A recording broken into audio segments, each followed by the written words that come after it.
All right, we're gonna go over a couple things on the rear harness bar. The rear harness bar is 1.5 DOM by 120 wall with a piece of 1.25 125 hot roll electric weld inside of it. So we're basically about 1/4 inch thick. I just did that because that's how I wanted it. I wanted it stronger, just more protection, so I didn't have to worry about it. So it's gonna tie in to your door bar.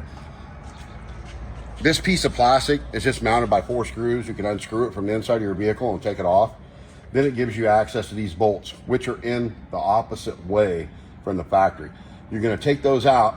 Inside this tube is a bushing, just like this, to keep it from collapsing. It was smaller than what I wanted. I wanted at least a 1/2 inch grade 8 bolt inside here. So what we do is, if you buy one of these bars, you take this door off. It's just this bolt and these 2 bolts here, and this whole door comes off. You're gonna have to use a die grinder.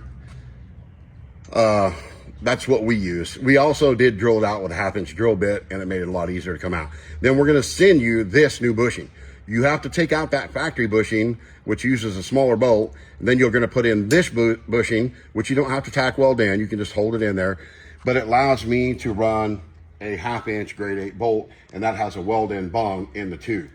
So that's gonna go in there. So what I'm trying to show, if you can show the front bar, it's not just a simple bolt-in application.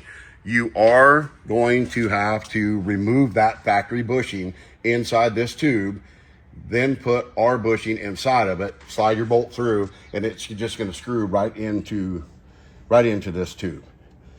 While we're here on the same page, I'm gonna show you this factory, or our front seat bar. On the front seat, I left this one loose. If you can come around here just a second. You have your retractable harness right here, which has 1 bolt through it and a pin. It just has a pin on it to keep that retractable seatbelt mechanism from swiveling. That little bitty pinhole, you're gonna drill out 1 size bigger than a 1/2 inch, drill this one out 1 size bigger than 1/2 inch. We're gonna send you grade 8 bolts, 1/2 inch, and that's how it bolts in. I've had a lot of people ask about, how it goes in. It's pretty simple. We try not to make anything rocket science, but there is a hole here already and a little pinhole here that just holds a detent to keep it from swiveling the factory retractable harness. You're just gonna remove all that stuff, drill it out, and then go from there. We don't do any weld-on tabs. And I'll tell you why, guys. If you're 5'10", 130 pounds, 6'3", 300 pounds, I don't know where to put the tabs. A harness is made to go through the seat, over your shoulders, to hold you in the seat. It's not made to go around the seat and hook on to weld-on tabs. And this seat slid all the way forward. With the seat slid all the way back, I click 6 tabs that's clear inside here. I'm just not a fan of them. If you're gonna wear a harness, you have a harness. A retractable harness isn't a harness. That's my 2 cents, and we race a lot, and that's why I build mine to match specs for racing series, and not, it comes back on us. I'm just not gonna build something that I don't trust.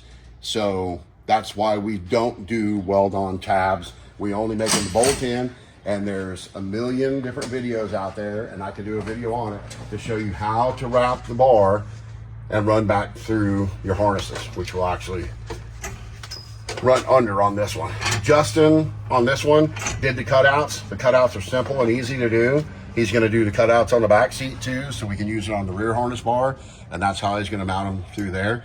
It just uses those 2 bolts, and then it uses the factory 2 bolts down here.